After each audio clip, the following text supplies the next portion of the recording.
The search continues for the pilot of the plane that crashed into the icy waters of Lake Erie. He's accused in the death of a 12-year-old girl. Today, trial gets underway for Eric Wilson. A warning for parents tonight, what the federal government is now saying about cold medicines and your children.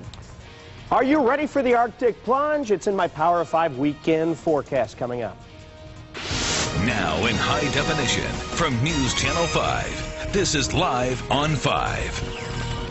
It has gone from a search and rescue operation to a recovery operation, and it continues right now as crews search for the pilot of the plane that plunged into Lake Erie nearly 24 hours ago. Good evening, I'm Pete Kenworthy in for Leon Bibb. And I'm Lee Jordan. Dive teams have been in the icy water all day searching for pilot Tom Fialkovich. News Channel 5's Lorna Barrett is live at Burke with the latest developments. Lorna. Well, Lee, right now it appears the dive and recovery operations for 68-year-old pilot Tom Fialkovich are wrapping up for the day. I've seen several Coast Guard boats return to the Coast Guard station just within the last few minutes. The Coast Guard cutter Nia Bay is also leaving the scene. I am told, meanwhile, that by one of his flight students that everyone who knew the pilot loved him. He's described as a wonderful man who loved to fly and someone who died doing what he loves. The Coast Guard cutter Nia Bay, 3 Coast Guard boats, a helicopter and sonar equipment were used throughout the day. But after 16 hours, the search and rescue was suspended. In these conditions, it's reached the end of that possibility. Pilot Tom Fialkovich's twin-engine plane crashed into Lake Erie last night after taking off from Burke Lakefront Airport. Today, sonar equipment zeroed in on what could be the fuselage about 20 to 29 feet down. Meanwhile, relatives who wait for his recovery remember a very special man. It's great. He's there for everybody, a fun-loving guy, and always there. And Fialkovich shared his love of flying with his niece. He had me in a plane since I was 3.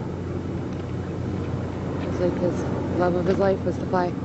You know, I could have flown with any instructor around here, but Tom was the best around. Joe Ruggiero was Tom's flight student for the past 5 months. He was tough, you know, and he enjoyed when his students do good. It makes him feel good.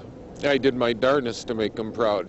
As the dive and recovery operation continues, the Coast Guard is working with the FAA on its investigation into what caused the crash that claimed a man who leaves behind a wonderful legacy. He's like nobody I ever met. He's a wonderful guy, you know, for his age, not even for his age, is in great shape and just loved by everybody.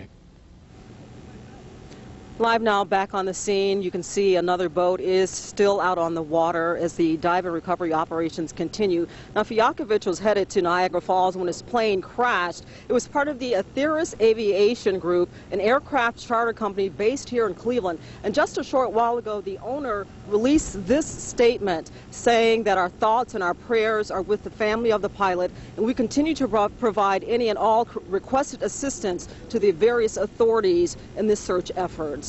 Live at the Coast Guard station, Lorna Barrett, News Channel 5. Well, the last time an accident happened at Burke was about 2.5 years ago when spectators at the Cleveland Grand Prix witnessed a helicopter crash. The chopper hit the ground, then landed just a couple hundred yards from the packed stands. That pilot was able to walk away. Well, security was beefed up at South High School today, and a 16-year-old accused of smuggling a gun into the building went to court.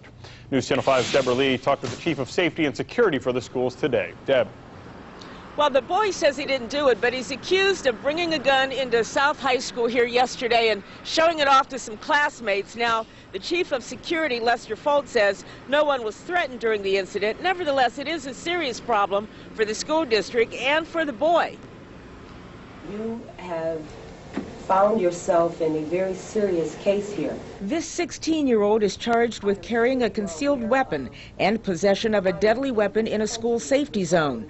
While he was in court today, parents like Tammy Jones wondered how, if it's true, the boy was able to get a gun into South High School on Wednesday.